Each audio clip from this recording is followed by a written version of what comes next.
Imagine waking up one morning and your bank tells you, sorry, you can't withdraw your money this month. Does that make sense to you? Of course not. But in the world of finance, that's exactly what happened. And it was triggered by BlackRock, the largest asset manager on the planet. BREIT, BlackRock Real Estate Income Trust, a massive $26 billion real estate fund, had to restrict investor withdrawals. How was this possible? Who was affected? And most importantly, what does this mean for you? In this video, I'm going to look past the bureaucratic jargon and show you what the data is actually saying, revealing how this story connects directly to you. If you're ready, let's dive in. What is BlackRock? A giant beast? To understand BlackRock, let's use an analogy. The US GDP in 2023 was roughly $27 trillion. BlackRock manages over $10 trillion in total assets. This means a single company manages a pool of money nearly half the size of the entire American economy. This isn't just a company, it's a parallel financial universe. Founded by Larry Fink in 1988, BlackRock today operates in everything from iShares ETFs to institutional asset management and alternative investments. They advise central banks and hold major sway in the boardrooms of global corporations. Here's why it matters to you.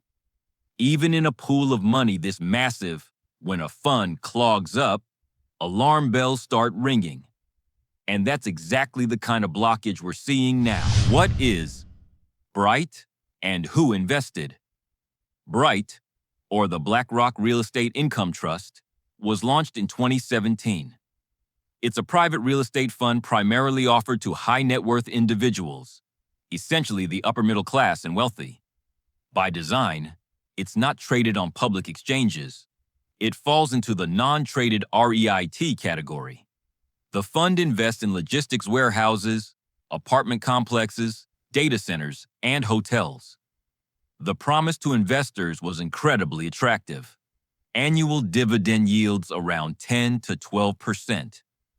In an era where standard bank deposits offer pennies, this fund pulled in money like a magnet. By 2022, its assets under management had reached nearly $70 billion. Then, things started to shift. The gate closed. What happened and when? By late 2022, institutional investors in Asia and several high-income individuals began requesting large-scale withdrawals. There were two main reasons for this. First, the Federal Reserve's aggressive interest rate hikes throughout 2022. The Fed raised rates by a cumulative 425 basis points. That's 4.25%. This was the most severe monetary tightening since the 1980s. According to official Fed data, the policy rate jumped from a 0 to 0.25% range in March 2022 to 4.25 to 4.50% by December. When interest rates rise, real estate values typically fall. It's a fundamental rule of financial math. Because fewer people want to borrow at those high rates to buy property, demand drops and prices follow. Second, there were transparency concerns. Investors began questioning whether BREIT's portfolio valuations truly reflected current market conditions. When this skepticism turned into panic, withdrawal requests exceeded the fund's monthly and quarterly limits. In November 2022, BlackRock made it official. They limited monthly withdrawals to 2% of net assets and quarterly withdrawals to 5%. In press releases, they called this liquidity management. But to investors, it felt like, we can't give you your money right now, but don't worry, we still have it. Imagine having money in the bank that you can't actually use. The liquidity trap. An analogy anyone can understand. Let's step away from the technical jargon and use a real-world example. Imagine a local grocery store. Some of its customers buy on credit. The grocer uses those IOUs as collateral to take out a bank loan and buy more stock.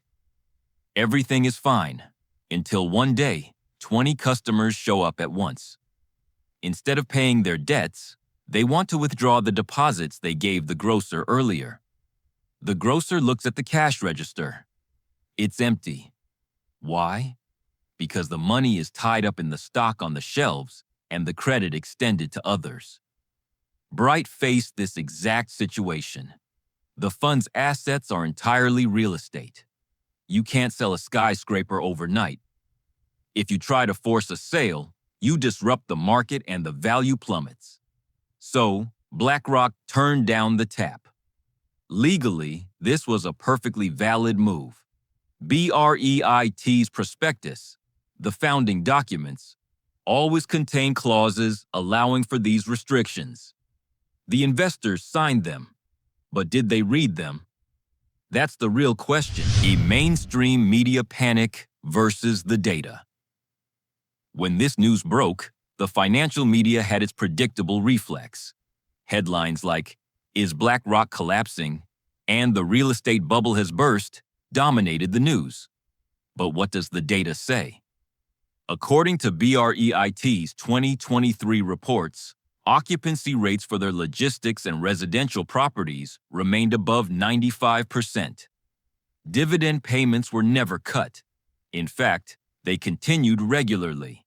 The fund continued to have its portfolio value verified by independent third-party firms every month. These are signs of well-managed but illiquid assets, not bad assets.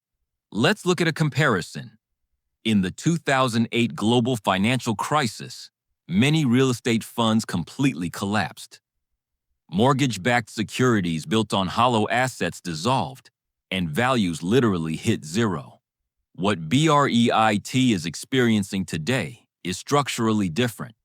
It's a fund based on real, physical, income-generating assets facing a short-term liquidity crunch. Comparing these two scenarios is like confusing a common cold with terminal cancer. My goal isn't to defend BlackRock. My goal is to think based on data, because emotional decisions are the most expensive decisions in finance. What about the $26 billion? Where does that number come from? I see this question a lot on social media. 26 billion? I heard different numbers. You're right. That's because BREIT's assets under management, AUM, is a massive and moving target. At the end of 2021, the fund was estimated to be around $69 to $70 billion. During 2022 and 2023, due to heavy withdrawal requests and portfolio revaluations, that number declined. By early 2024, various financial reports showed AUM in the $50 to $55 billion range. Some analysts highlighted the $26 billion figure as the amount of capital subject to redemption gates or pending access. That number isn't the value of the whole fund. It's an estimate of the accumulated demand and the corresponding assets affected by the restriction mechanism. Here's an important fact check. Some online content interprets this as the whole $26 billion is gone. That is false. For a correct analysis, you have to read the official reports filed with the SEC. I've read them, and I can tell you, selective quoting doesn't give you the full picture. What should this mean for me? Lessons for the investor now for the most important part.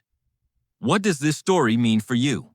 First, liquidity is everything. No matter how profitable an investment looks, if you can't withdraw that money when you need it, that profit only exists on paper. When making an investment, the question, "When can I get out?" is just as critical as, "How much will I make?" Many BREIT investors asked the second question but ignored the first. Second, read the prospectus. Everyone signs the contract. Very few read it. BREIT's restriction mechanism was clearly defined in its founding documents. BlackRock didn't deceive anyone here. The investors stopped doing their own research. That sounds harsh, I know. But it's the truth. And telling you the truth is what protects you in the long run. Third, never forget diversification.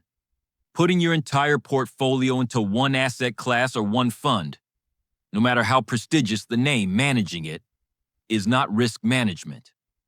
A farmer doesn't plant all their seeds in one field. You shouldn't put all your capital in one fund. The big picture, the Fed rates and the real estate cycle. We need to look at this from a broader perspective. According to Federal Reserve data, the 2022 to 2023 rate hike cycle was one of the fastest and sharpest tightening periods since the 1980s. In this environment, it wasn't just bright. Many private real estate funds and REIT structures face similar issues. Markets have been through these cycles many times before. Looking at history, we know rate hike cycles eventually end. As the Fed moved toward potential rate cuts in 2024, the pressure on real estate valuations began to ease. In fact, BlackRock announced that it started gradually increasing its monthly redemption capacity starting in mid-2023. But here is where you need contrarian thinking. While the media was shouting the fund is dead, some institutional investors with a long-term view did the exact opposite. New capital actually flowed into BREIT during this period. Why? Because historically, periods of high selling pressure have often been the best times to accumulate assets. It takes courage to say that, but that's what the data shows. Defending BlackRock or holding them accountable. I have to be honest, I'm not saying BlackRock acted perfectly. The first issue was communication delay. When the restriction decision was made, it wasn't communicated to investors early or clearly enough. As a fund manager, telling your investors liquidity risk is a structural feature of this investment shouldn't just be buried in a prospectus. It needs to be a regular reminder. The second issue was marketing language. BREIT's marketing emphasized high returns and stable income, which often pushed the risk of liquidity restrictions into the background. This has been criticized by regulators like the SEC and FINRA. However, we must note they stayed within the legal framework. This contradiction brings up a classic question in finance. It's legal, but is it ethical? That's a question every investor has to answer for themselves. Personal responsibility. The hardest but most honest part. Some of you watching might be thinking, the system is unfair, the big players win, and the little guys lose. I understand that feeling, and to an extent you're right. The financial system is built with structural advantages for those with more information and more capital. Denying that would be naive. But I also have to say this, the fact that the system is flawed doesn't remove your responsibility to do your own research. Many people who invested in BREIT did so without fully understanding the fund structure, lured only by the promise of high returns. This is an observation of individual choice, not a defense of the system. The journey to financial freedom isn't built on stories of victimhood. It's built on knowledge, discipline, and accountability. The question, why did this happen to me, keeps you where you are. The question, how can I spot this risk next time, is what moves you forward. I know that's an uncomfortable perspective, but the reason this channel exists is to tell you what's hard to hear, because it's what you need to hear. What should I do? Concrete steps. If you want to apply this information to your life, here are some concrete steps. Step 1. Learn the liquidity profile of every investment in your portfolio. Stocks, ETFs, bonds, private funds, real estate. Each has a different liquidity structure. Write it down in a table. Step 2. Before investing in any private fund, read the prospectus thoroughly. Specifically, look for headings like redemption restrictions or redemption gates. If you don't see them, ask someone who knows. Step 3. If you're looking for alternative income, look at publicly traded REIT ETFs. You get into the same asset class, but you can exit any day you want. Liquidity is the price of that difference. Step 4. Don't invest more than 20% of your portfolio into a single fund or asset class. This rule won't make you a perfect investor, but it will keep you in the game. Closing the BlackRock story teaches us a lot. Even the biggest players in finance have to face structural limits. Remember, the media feeds on panic, but your decisions should be fed by data.